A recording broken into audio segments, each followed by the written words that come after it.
Let me get this straight. You want me, of all people on this planet, to pretend to be your girlfriend for a family wedding in 2 weeks for an entire weekend?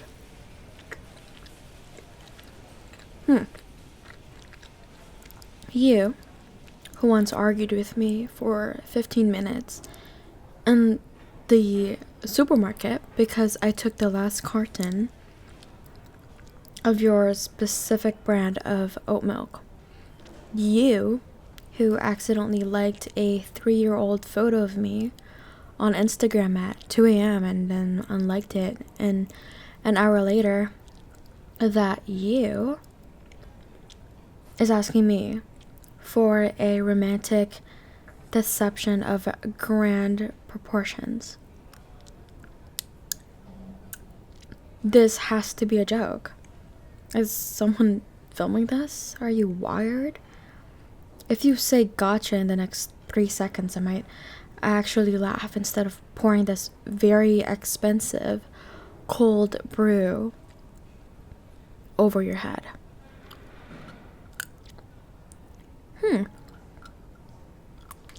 So you're serious? You're actually flipping serious. And you're fidgeting. I've never seen you fidget. You're usually so annoyingly composed. This is fascinating. Okay. I'm listening. I'm not agreeing, but I'm morbidly curious.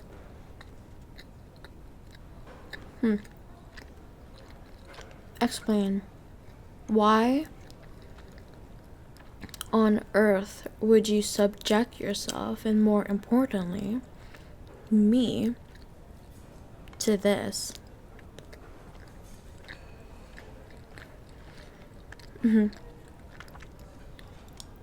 Okay. An ex is going to be there with her new boyfriend, and your entire family has been relentless, and you need a buffer, a +1.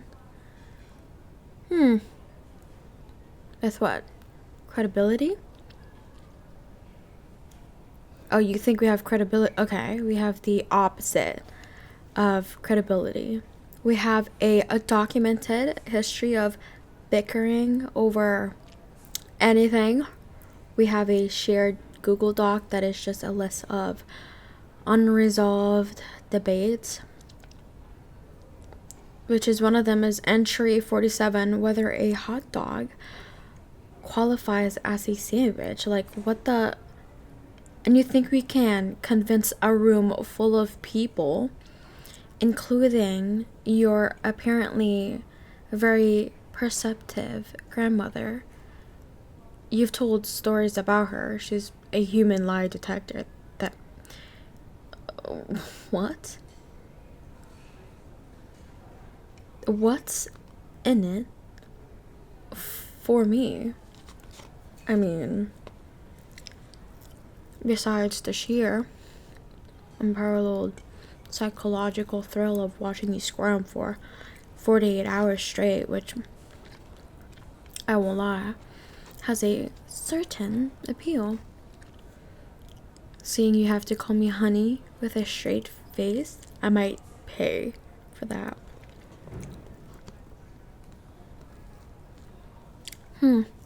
But practically, you're asking me to give up a weekend to perform, to endure all your family's nagging, blah blah blah blah blah, to possibly have to slow dance with you. Okay. Yeah. Okay, so if I say yeah, we'd need rules, a contract. a very detailed set of terms and conditions, because no way I'm going without that. Okay. Okay, how about this? Term 1, the backstory. We can't just say we started dating. We need an origin myth, something believable. Something that explains why we went from professional nemesis to this. Maybe we got stuck in the elevator during the building's power outage last month for 3 hours and we talked, found common ground. Very cinematic, slightly dramatic. It explains the rapid shift. Term 2, physical boundaries. This is not like non-negotiable. We will need to establish a choreography. Hand holding is permitted for appearances in crowded rooms, but it will be clinical. No interlocking fingers, no thumb stroking, that's a line. An arm around the shoulder or waist is allowed in group photos only. It will last for the duration of the countdown and not a second longer. Kissing? Absolutely freaking not. Cheek kisses maybe for greetings and farewells. Dry, quick, soundless proximity of lips to cheekbone. Anything beyond that is a breach of contract and will result in immediate, dramatic termination of the arrangement. I will fake an allergic reaction. I will claim I've seen a ghost. I will set off the fire alarm. Okay. Term 3, character development. We need details. What's my favorite flower? What's your favorite movie that you're embarrassed to admit you love? What's our song? Yeah, we need a song. Yeah, something we can both tolerate when they inevitably play it. We'll have to listen to it at least 5 times. In preparation, this is the part I will hate the most. Now, term 4, exit strategy. How does this end? We need a clean, plausible breakup timeline. A month after the wedding, maybe? It was beautiful, but we realized this work was more of a friendly flicker. We drift back to our natural state of mind, respectful antagonist, like no drama, no explaining to your family 6 months from now why we're not together. And finally, term 5, my compensation. I know you're not just getting my time, you're getting my Academy Award worthy performance. You're getting my ability to look at you like you hang the moon, while subtly reminding you under my breath that you still owe me $4.50 for that oat milk. So you will cover all my expenses, travel, wardrobe, everything, and you will owe me a favor, a big, unspecified future favor, to be called in at a time of my choosing. Within reason, of course, but it will be significant. This is insane. This is the most unhinged proposition I have ever received. And I once had a roommate who asked if she could borrow my identity to get a library card because she had too many late fees. So, you've heard the terms, the rules, the price. What do you say? Do you truly think we can pull this off without one of us cracking? Okay. Now, tell me about the wedding, the date, the venue, and whatever. Let's hear what I'm supposed to be signing up for. Okay. The wedding details, I need like literally everything. Is it black tie ordeal at a castle? Like, what are we saying? Country club. Okay. Late afternoon into evening. Semi-formal. That's manageable. I can work with that. Your cousin is the groom, so you're in the family photos, which means I'll be hovering at the edge of them, smiling like I find your uncle jokes endearing. Noted. Okay, now the schedule. You will provide me with a detailed itinerary. Rehearsal dinner, brunch the next day. I need to know the endurance required. Is there a morning after blood, marry, and regret brunch with the entire family? And also, we'll need code names for when we need to communicate discreetly. If I say oat milk, it means I am losing my patience.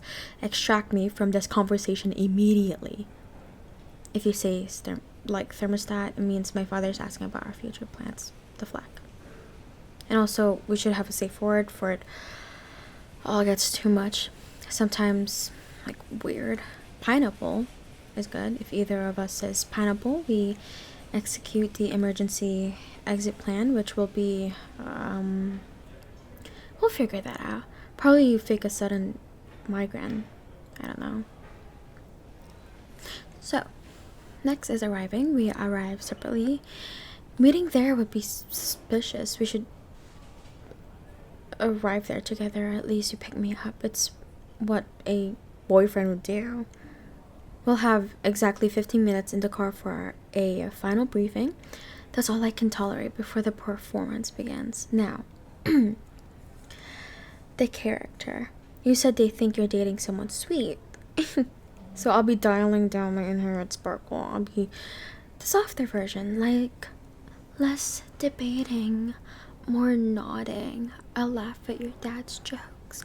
I'll be extreme, but for the sake of the odds, I'll manage. You, on the other hand, need to stop looking at me like I'm a puzzle you can't solve. You need to look at me like you're fond. Can't you do that? Can you summon a gaze that doesn't silently critic my life choices? We might need to practice in the mirror. This is ridiculous. This is the most elaborate scheme, all to make one person you used to date feel like what? Jealousy, regret, and we're building this entire house of cards on a foundation of mutual annoyance. What if we're too bad? Or too good? What if your grandmother loves me? But what if the second I tried to put my hand on your arm, I flinched like I've touched a hot stove? What if you introduce me and it sounds like you're announcing a disease?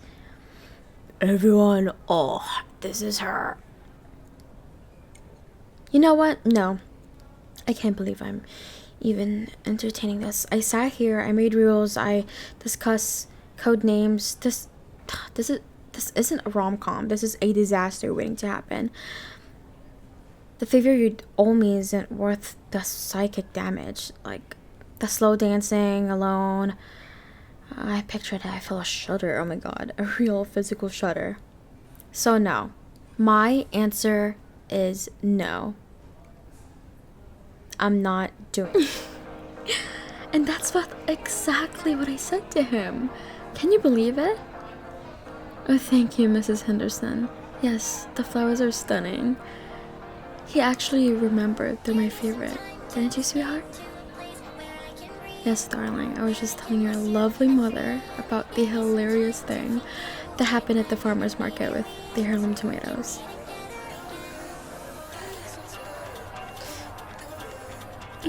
Oh, no. Don't go from the flower arranger's room. Start naming every genus with the radius. Anyway, as I was saying.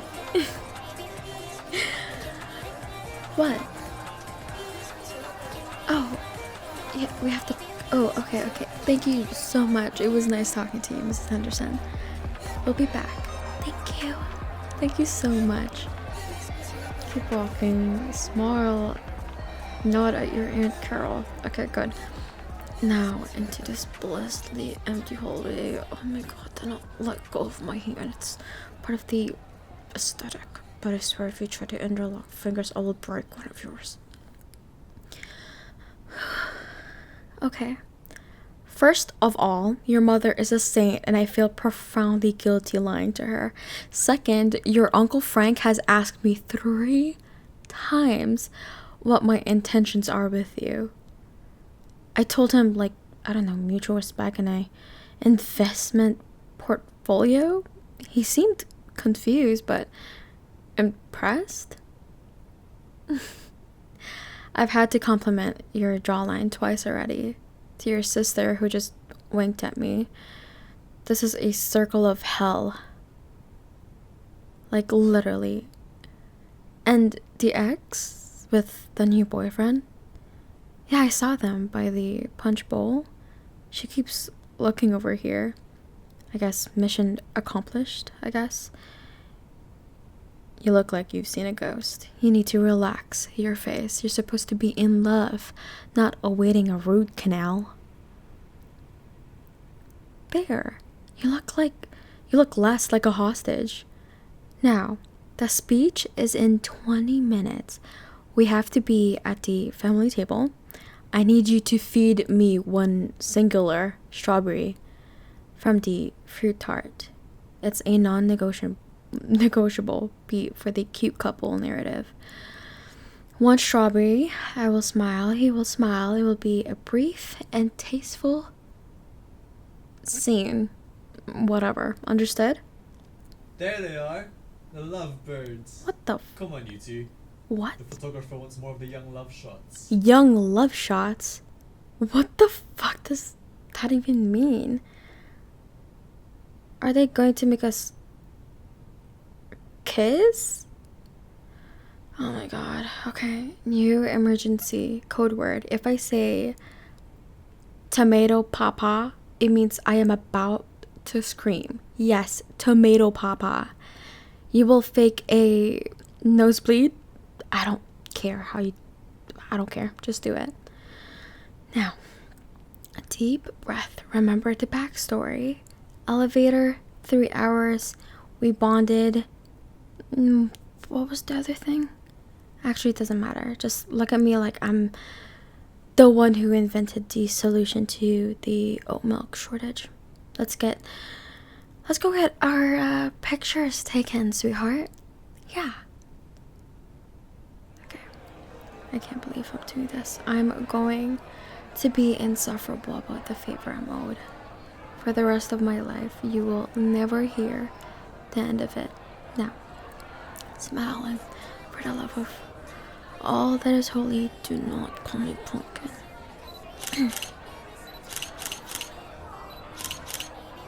Thank you so much. Can I see the picture? Thank you. Oh, that looks amazing. Thank you so much. What? What are you... They're calling us to the floor. Are you joking? Oh my god, this is a nightmare. It's okay. You owe me so much. Let's go. Okay, here we are.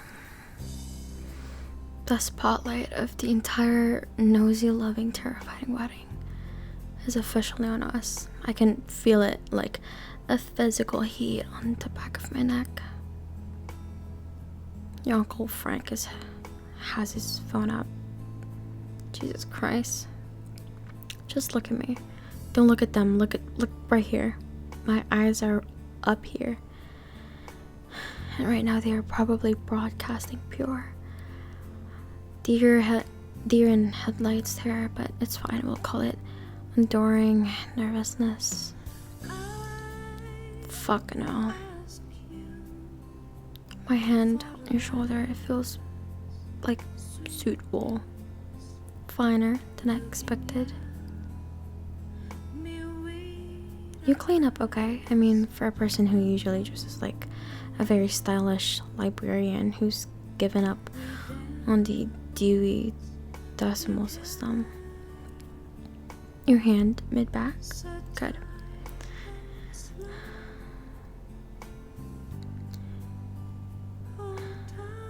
Now we sway. It's not a dance. Weirdo. It's a coordinated lean. A shared understanding that if we stop moving, we will die here. And yeah. Is this in rhythm? I can't tell. My heart is beating in a completely different time signature. Something in a frantic 7/8. This song is... what the hell? This song is so buns. You know, I spent so much time planning for this. The backstory, the code names, the emergency exit strategies involving sudden nosebleeds and alleged food poisoning. I had a mental flowchart. I rehearsed my shy and love smile in the mirror. It looked deranged, holy fuck. But I didn't plan for the quiet. I didn't plan for what happens when the chatter stops and the speeches are over and the plates are cleared, and it's just this holding pattern, this suspension. Your chin is right there, just above my head, and I can feel your breath stir my hair. It's steady. You're steady.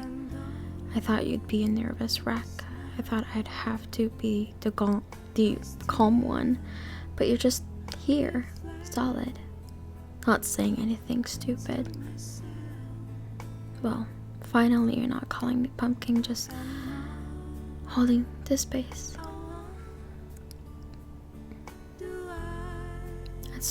It's throwing me off my game. My entire game was based on me being the competent one, the director of this whole thing, and you being the bubbling client, but you're not bumbling. You're just being here.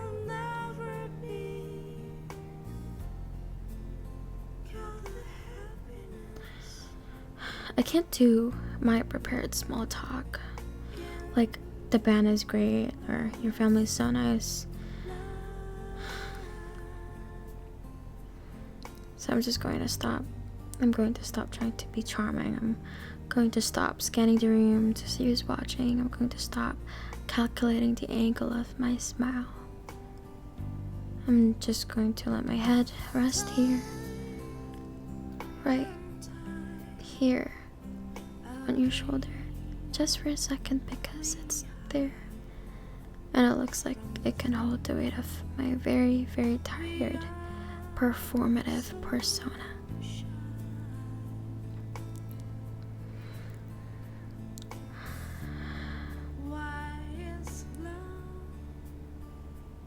We're not pretending to be comfortable in silence together.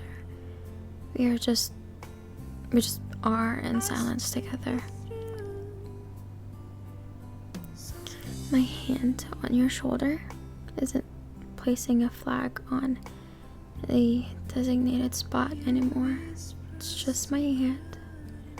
And your hand on my back isn't obeying a rule. It's just a point of warmth, a gentle pressure that says, I'm here, I'm not letting go, we're in this utterly ridiculous situation together. And for some reason, that's the most real thing that's happened all night. I don't know how much time is left in this song. A minute, an hour. Time has officially given up and gone to get a drink, I guess. It's just this eternal swing now. I should say something to maintain the illusion, but the illusion doesn't need maintaining right now. Right now it's perfect. Any word I say would be a pebble thrown into this still, quiet pond you've somehow found in the middle of a hurricane of taffeta and small talk, so I won't.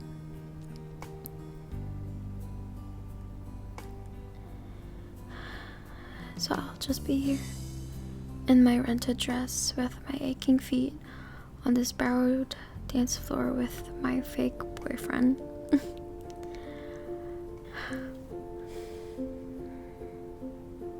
The song changed. When the song ends, we'll have to go back to the world of codes and performances and oat milk grudges, back to being us, but the old us, the ones who bicker and debate and keep score. But that's for later. For now, there is just this way, the warmth and the quiet, and the profound, unshakable agreement that if you ever call me pumpkin, pumpkin, in this life or the next, all of this is null and void, and I'll dedicate my life to a campaign of mild but persistent inconveniences against you. But till then, just keep swaying.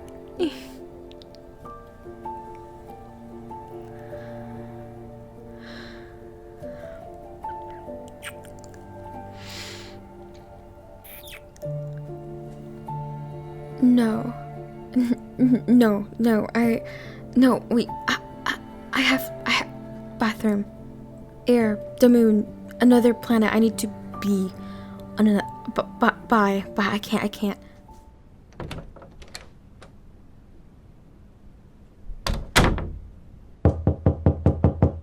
Go away.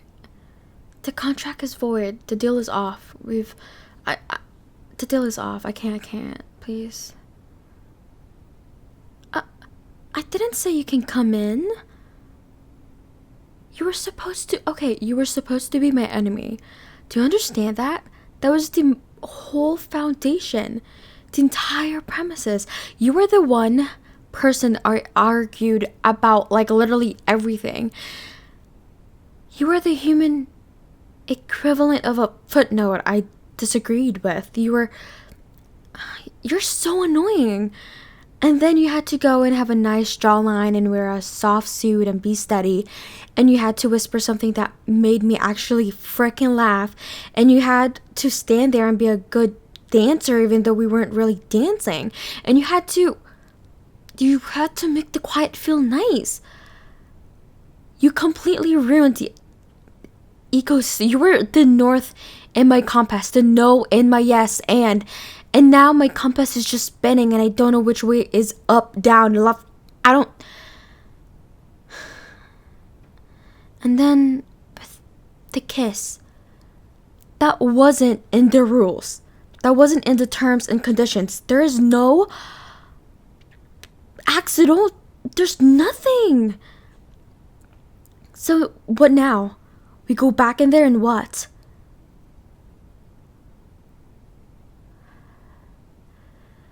All because you had to be so nice and decent and surprisingly good at following mid-back protocols and not my enemy when it counted.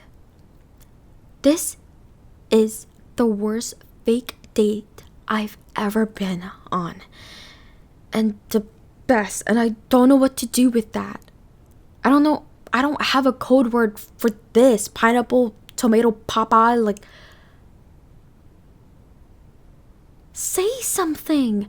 You owe me that much after you ruined my perfectly good, simple, uncomplicated anonymous. Fuck. I can't even say anything. Say something that makes sense of this. Okay, so now you're just standing there looking at me. Which is probably smart, because if you open your freaking mouth right now, I might just start word vomiting every single confused thought I've had since we got stuck in that imaginary elevator. Because that's the thing. We built a whole fake story, a whole fake relationship on a lie, but whatever. The elevator was real. We did get stuck for 3 hours in the break room during the fire drill, and you didn't argue with me once. You shared your bag of pretzels, the weird dusty ones from the vending machine, and we didn't talk about the thermostat or oat milk or anything we usually bicker about. We talked about, I don't even remember, your grandma's rose garden, my weird fear of seagulls, stupid quiet things, and for 3 hours you weren't my enemy. You were just a person who was also frickin' stuck. And I think I've been mad about it ever since. I was so comfortable with us being rivals. It was safe. It was a script I knew how to read. Snarky comment, eye roll, dramatic sigh, whatever. But that day in the break room, you threw the whole thing out, and then you had the audacity to go back to normal on Monday. You went right back to criticizing my spreadsheet formatting, and I was so thrown. So I leaned into the rivalry even harder because it was the only script I had left. And then you asked me to do this, and I said yes, not just because of the favor or the chaos, but because some stupid secret part of me wanted to see if the person from the break room was still there. If that quiet pretzel sharing guy was real or just a stress-induced hallucination. And tonight you were him. You are him all night. Even when you were pretending you were just steady and kind to your mom, and you didn't make fun of me when I got a piece of parsley stuck in my teeth. You just pointed to your own tooth until I got it. You've been my fake enemy for so long, I think I forgot to look for anything else. I built a whole identity around politely disliking you, and now I don't even know what to do to this feeling. It's not dislike, it's this big, messy, terrifying thing, and it's all your fault for being secretly nice.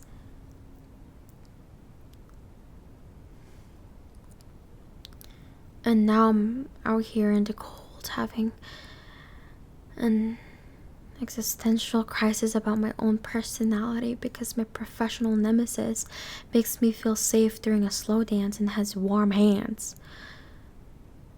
So you wanted a fake girlfriend to make your ex jealous. Congratulations, you broke the fake girlfriend.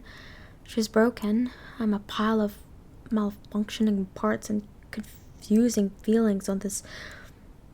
Whatever. What do we do now? Go back in there and tell them the wedding was so beautiful and made us realize our love was fake? That's probably the truth, but it's not the whole truth, is it?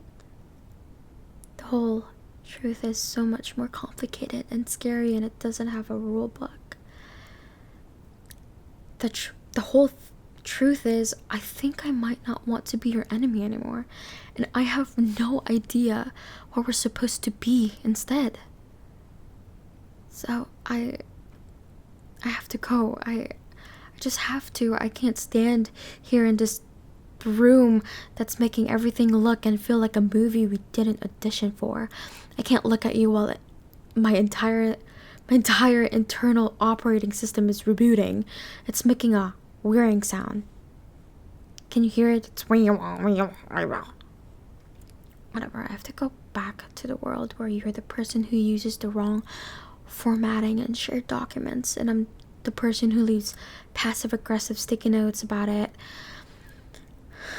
Because this quiet understanding on a veranda, this terrifying feeling that the person I'm supposed to know how to fight is the person I suddenly don't want to walk away from, that's not in my vocabulary.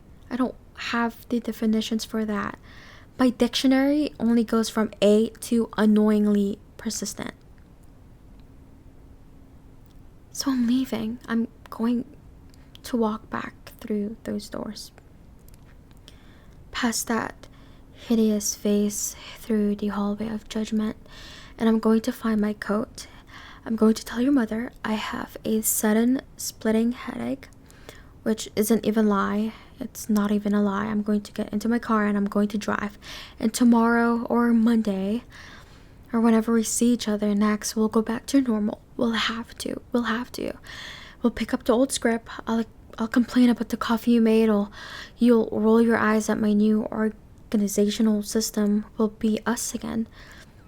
The us that makes sense. Because this version of us, the one that slow danced and had an accident and talks about real things under the stars, that version doesn't have a map and I get lost easily.